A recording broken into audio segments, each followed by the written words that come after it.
तिथि जो पूर्णिमा को, जो सब तिथि में पूर्णिमा श्रेष्ठ है गाणगापुर में, और अमावस्या भी श्रेष्ठ है। यहाँ बहुत लोग, लाखों प्रकार के लोग, लक्ष्य के प्रमाण में लोग आ जाते और दर्शन करने से सब फल प्राप्ति है। पूर्णिमा को आना ऐसा कुछ भी नहीं है, लेकिन गुरुवार के दिन ज़्यादा महत्व है। पूर्णिमा को आना चाहिए, लेकिन बहुत गर्दी होना चाहिए, दर्शन नहीं होता। इसलिए पूर्णिमा को भी महत्व है, अमावस्या को भी महत्व है, और इस गाणगापुर में गुरुवार के दिन ज़्यादा महत्व है। उसी दिन दर्शन लेने से सब मनोरथ पूरी होती है, सदगुरु की कृपा दृष्टि प्राप्त होती है। अब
ये ट्रेडिशनल चलते आ रहे हैं हमारे एंसेस्टर्स से।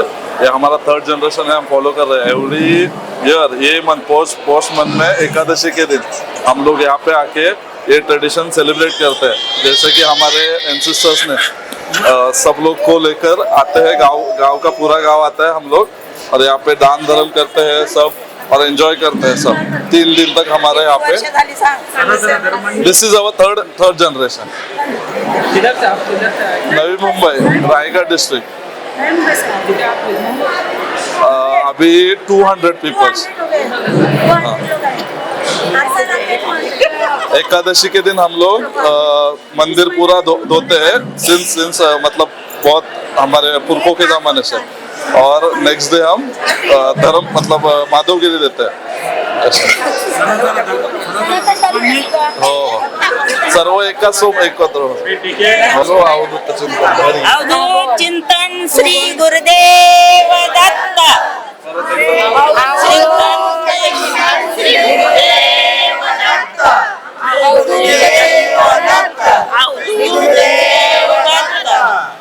औदुंबराचे झाडा खाली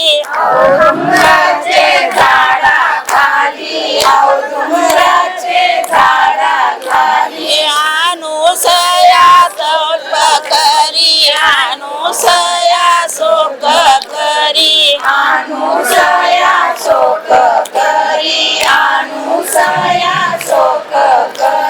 माझा दत्त पाहिला कोणी माझा दत्त पाहिला कोणी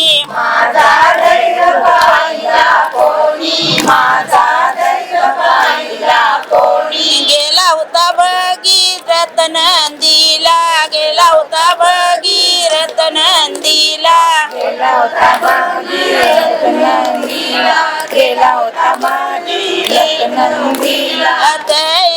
अंगोलीशा केल्या अंगोलीशा केल्या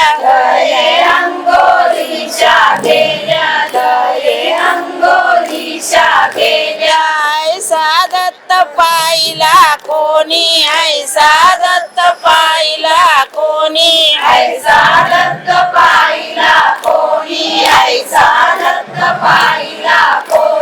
तीन शिरे सहा हात तीन शिरे सहा हात तीन शिरे सहा हात तीन शिरे सहा हात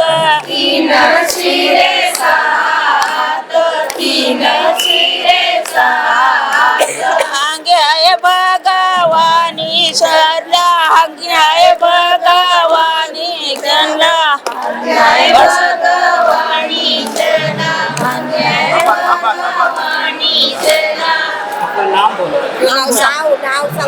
मणिबाई यशवंत कोली उरण नवी मुंबई आता उरण सांगा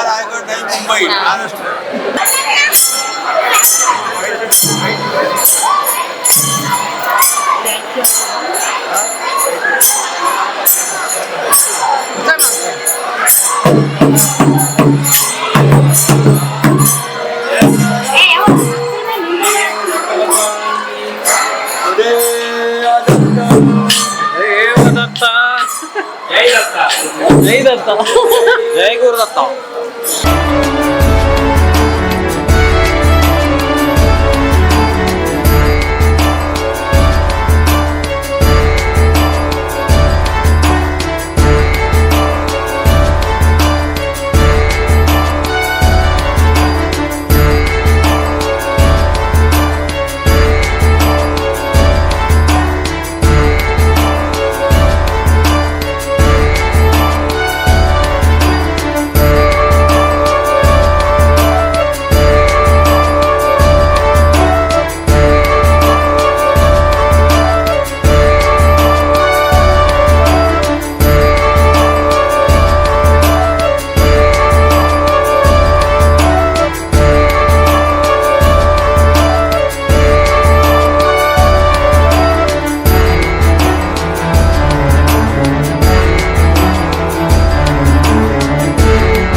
श्री गुरुभ्यो नमः।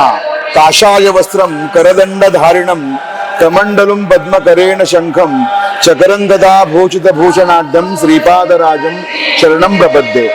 गुरुर्ब्रह्मा गुरुर्विष्णु गुरुर्देवो महेश्वरः गुरु साक्षात् परब्रह्म तस्मै श्री गुरवे नमः। गंगा पापम शशि तापम दैन्यं कल्पतरुस्ततः पापतापंच दैन्यंच हरेति सद्गुरु दर्शन।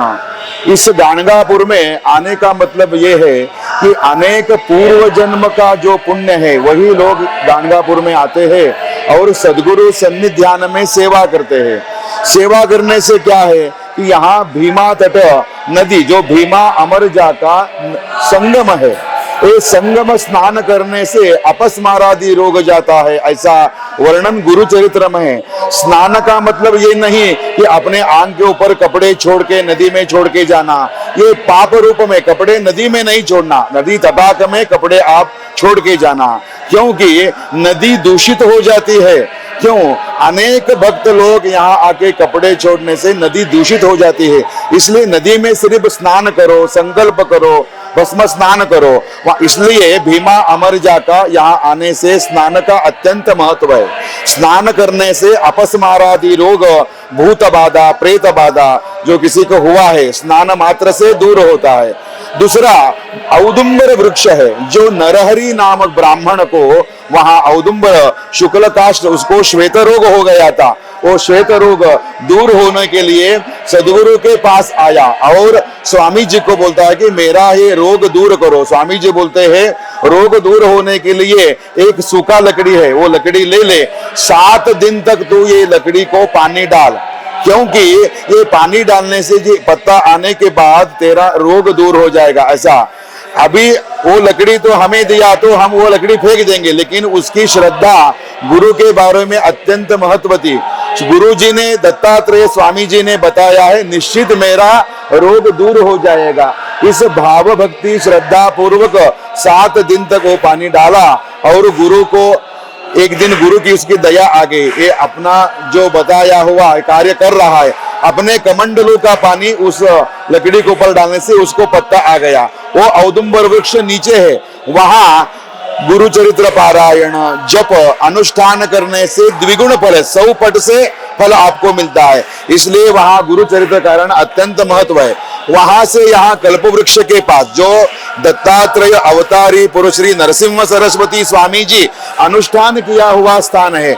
इस स्थान में आने से सब आपके मनोरथ पूरे हो जाते हैं, क्योंकि एक माहौर गांव से स्त्री आई, उसका पति बहुत बीमार था, गाणगापुर जाते ही मेरा पति अच्छा हो जाएगा, इस भावना से गाणगापुर क्षेत्र में आते ही बीमारी बढ़ से उसका पति चला गया और वहां रोदन करते समय शिवजी एक साधु के वेश में जाते हैं। यहाँ रावण भी नहीं टिक पाया, तेरा पति क्या है, तू सती जाने का निश्चय ले ले। वो सती जाने से पहले संगम में जाके सदगुरु श्री नरसिंह सरस्वती स्वामी जी का दर्शन करके तुम अग्नि प्रवेश करो। वहां स्वामी जी के दर्शन के लिए आते ही उसके सौभाग्यवती बोल दिया। जन बोलते हैं पति तो चले गए, अभी सौभाग्य कैसे, इसलिए उत मृत ब्राह्मण को यहाँ लाया। स्वामी जी ने रुद्र जप करवा के वो पानी उस प्रेत को मारने से फिर से जिंदा हो गया, इसलिए यहाँ चमत्कार हुआ, इसलिए इसका नाम है कल्प वृक्ष दत्तात्रेय स्थान। यहाँ स्वामी जी का दर्शन लेने से फिर प्रश्न पूछते हैं स्वामी जी को, आपने ब्रह्मदेव का झूठा किया, लेकिन झूठा नहीं है, उसका आयुष्य खत्म हो गया है, मैंने अगले जन्म में के 30 वर्ष का आयु इस ब्राह्मण को दिया, ब्रह्मदेव से एक्स्ट्रा ले लिया और उसको आयुष्य वृद्धि, इसलिए सकल सौभाग्य धन धान्य समृद्धि स्थान है कल्प वृक्ष, ऐसा बताया गया। यहाँ दर्शन लेने के पास पीछे शिवालय है, संगमेश्वर पुरातन मंदिर, वो संगमेश्वर दर्शन करने से जो श्रीशैल है 12 ज्योतिर्लिंग में, वो श्रीशैल दर्शन का फल बताया गया। इसलिए यहाँ संगम में आते ही संगम स्नान, कल्प वृक्ष दर्शन और संगमेश्वर दर्शन करने से सब मनोरथ पूर्ण होता है। और यहाँ जाते ही यहाँ परशुराम ने उस काल में यज्ञ किया, वो भस्म एक टीका आप लगाने से नलभई वंश का, आपके 42 वंश का उद्धार हो जाएगा, ऐसा भी गुरु चरित्र में वर्णन है। इसलिए भस्म महात्मा, यहाँ से स्वामी जी निर्गुण मठ जो गाणगापुर में निर्गुण मठ है, जाते समय निर्गुण पादुका रखे, वो दर्शन करने से जो अपने कपाल में दृष्ट अक्षर होते हैं वो शुभ हो जाते हैं, ऐसा बताया गया। इस स्थान में आने से अभी ये कल्लेश्वर जो वो दर्शन का महत्व है, ये दर्शन करने से सब पुण्य प्राप्ति होती है, लेकिन यहाँ आने से अन्नदान करना, दानादिक करना, पूजा करना, ये अत्यंत महत्व है। और नदी में स्नान करना महत्व है, लेकिन नदी में कपड़े छोड़ने से अत्यंत पाप है। जो दूसरे गांव दूसरी तरफ से पाप करके क्षेत्र में आके फिर पाप करना वज्रलेप हो जाता है, आपने किया हुआ पाप डबल करके आप चले जाते। इसलिए नदी में कपड़ा छोड़ना नहीं, नदी में स्नान करो, नारियल भी मत छोड़ना, नदी के किनारे ही नारियल की पूजा करो, नदी में ऊपर ही रखो, नदी में नहीं छोड़ना। बहते पानी में नारियल छोड़ना चाहिए, पानी अभी बहता नहीं है तब नारियल अर्पण करने से वो नारियल आपका निष्फल हो जाता है। वहां सिर्फ प्रार्थना करो, स्नान करो, अत्यंत महत्व है, स्नान करना अत्यंत महत्व है। क्षेत्र में आने से आपका सब मनोरथ पूरा हो जाता है। अवधूत चिंतन श्री गुरुदेव दत्त स्वामी महाराज की जय। बोले तो किसी ने प्रयोग किया हो और जब हम चले जाते, रास्ते में कोई मर गया हो रहता, वो आत्मा प्रवेश करते शरीर में, जो कहीं के शरीर में करते, कहीं के शरीर में नहीं करते, लेकिन वो यहाँ गाणगापुर क्षेत्र में आने से सिर्फ सदगुरु के दर्शन मात्र से सब भूत बाधा निकल जाते हैं। ऐसा अनेक भक्त का अनुभव है।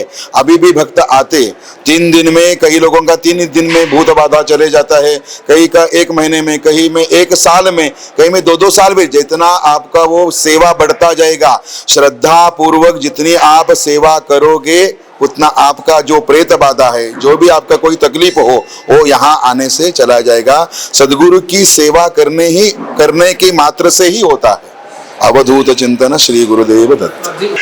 तो सभी भक्त लोगों को यहाँ पे वेलकम है, जितना भी श्रद्धा भक्ति लेके कहीं से भी आप आ रहे हो, यहाँ पे आपको वेलकम है। यहाँ पे आओ, जितने भी सेवा हमारे हम सबके लिए यहाँ पे ओनली मुख्य मतलब जहाँ सेवा बताया गया है वो गुरुचरित्र कामधेनु हम लोग बोलते हैं, जिसमें महाराज मतलब स्वयं गुरुगुरु हम बोलते हैं, दत्त महाराज, उन्होंने नरसिंह सरस्वती स्वामी जी ने जो भी सेवा उसमें बताया है, जैसे कि प्रदक्षिणा डालना हो या रुद्राभिषेक हो या पारायण पठन हो, जिसे हम बोलते हैं देह दंडन, और ज्ञान से इन सब चीजें करने से आपका पाप विमुक्त होता है।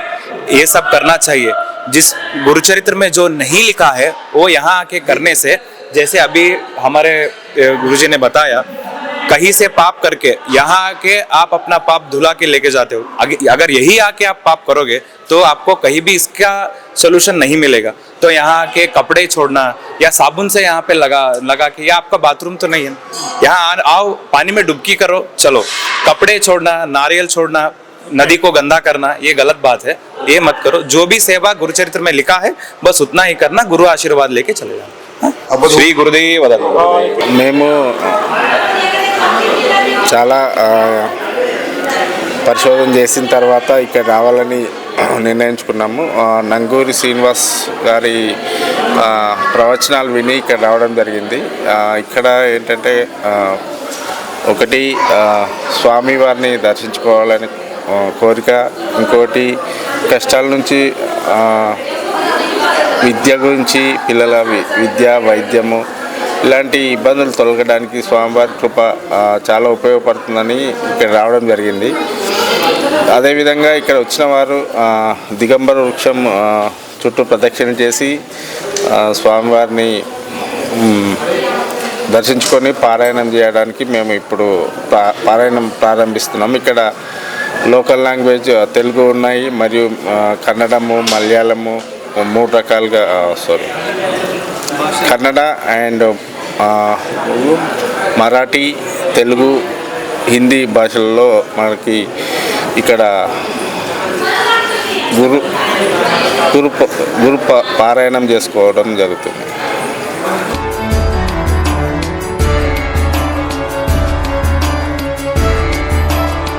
జై గురుదత్త. మేము ఆంధ్రప్రదేశ్ కడప నుంచి వచ్చాము.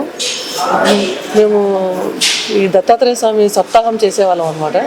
ఆయన పారాయణం చేసి ఆయన ఇక్కడ గొప్పతనాన్ని కళతో వీక్షించాలని అక్కడి నుంచి ఇక్కడికి వచ్చాము. నిన్న వచ్చాము, దర్శనం బాగా అయింది. ఈరోజు కూడా నిజపాద దర్శనం చూసాము. సంగమంలో మంచిగా స్నానం చేసాము. మేము 5 మెంబర్స్ వచ్చాము. నాది కూడా మళ్ళీ చెప్పాలా? జై గురు దత్త. నా పేరు వై హర్షిత. మేము కడప నుంచి వచ్చాము. మేము 5 మెంబర్స్ వచ్చాము.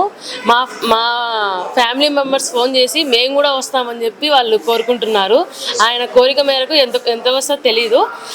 ఖచ్చితంగా దండం పెట్టుకోవాలి మేము కూడా. వాళ్ళు తొందరగా వస్తామని అనుకుంటున్నారు. కానీ ఇక్కడికి వచ్చిన తర్వాత తెలిసింది మాకు దీని విశిష్టత ఇంకా తెలిసింది. ముందు మేము గురుచరిత్ర చదివి వచ్చాము, కానీ ఇక్కడికి వచ్చిన తర్వాత దీని విశిష్టత ఇంతుందే, ఈ మట్టిలో కూడా ఇంతుందే అన్నట్టు తెలిసింది మాకు. చాలా అంటే చాలా హ్యాపీగా ఉన్నాం మేము. జై గురుదత్త. జై గురుదత్త అండి. మేము ఇక్కడికి రావడము పూర్వజన్మ సుకృతం అనుకుంటున్నాము. ఇక్కడికి వచ్చిన తర్వాత అతను అన్ని ఏర్పాట్లు మాకు చేయించాడు. ఈ అవకాశం వచ్చి అందరికీ మాకు ధన్యవాదాలండి. జై గురుదత్త. మేము కడప నుంచి వస్తున్నాము. నేను 2.5 సంవత్సరం నుంచి గురు చరిత్ర చదువుతున్నాను. ఎప్పుడు దర్శన భాగ్యం అవ్వుతుందో అనుకుంటున్నాను. 3 రోజుల క్రితమే అనుకోకుండా టికెట్ బుక్ అయింది. ఆయన దర్శనం చాలా బాగా అయింది. ఆయన అనుగ్రహం ఎల్లప్పుడూ మా మీద ఉండాలని కోరుకుంటున్నాను. మేడం, ఇప్పుడు మీరు కడప నుంచి వచ్చారు కదా, ఎలా వచ్చారు? ట్రైన్లో వచ్చాను. కడప దాదాపు ఎంత ఖర్చు అవుతుంది, ఎలా రావచ్చు? కడప నుంచి ఇక్కడికి రావాలంటే దాని ప్రాసెస్. ఈ బస్సుకి రావాలంటే చాలా టైం పడుతుంది. అంటే అదిను డైరెక్ట్ బస్సు లేదు. ట్రైన్ అయితే నా గుల్బర్గాకైనా ఉంది, గానగాపురం రోడ్డుకైనా ఉంది. మనం ఏది కావాలంటే అది ఏది కావాలంటే చూజ్ చేసుకోవచ్చు. కానీ ఈయన దగ్గరికి రావాలంటే చాలా మనకి ఆజ్ఞ ఉండాలి. మనకి ఫస్ట్ పరీక్షలు ఎక్కువ పెడతాడు ఈయన దగ్గరికి వచ్చేటప్పుడు. నిన్న మాకు వచ్చేటప్పుడు చాలా అంటే చాలా జరిగాయి. వచ్చేటప్పుడు మా పక్కన. నమస్తే అండి. మేము కడప నుంచి వస్తున్నాము. కడప నుంచి మా ట్రైన్లో వచ్చాము. ట్రైన్ కూడా 2 hours లేట్ అయింది. అయినా కానీ ఎక్కడ ఏ ఇబ్బంది లేకుండా మనకు ఇక్కడ మన గానగాపురం వరకు ఎలాంటి ఇబ్బంది లేకుండా వచ్చాము. ఇక్కడ ప్రతి క్షేత్రంలోకి పోయినాక ఎవరొక గైడ్ ఉంటారు, కానీ ఇక్కడ మనకు గైడ్ ఏం లేరు. మాకు ఆ దేవుడే ఒక ఆవిడను మాకు ఏర్పాటు చేసి ఆమె మా తోడొచ్చి అన్ని క్షేత్రాలు చూపించి ఇది మీకు అన్నీ బాగుంటాయని చెప్పి ఒక్కొక్క క్షేత్రం యొక్క విశిష్టత గురించి తెలపడం జరిగింది. ఇది మాకు ఆ దేవుడిచ్చిన అవకాశం అని భావిస్తున్నాము. చాలా సంతోషం అండి. ఇది మళ్ళీ రావాలని కోరుకుంటున్నాం.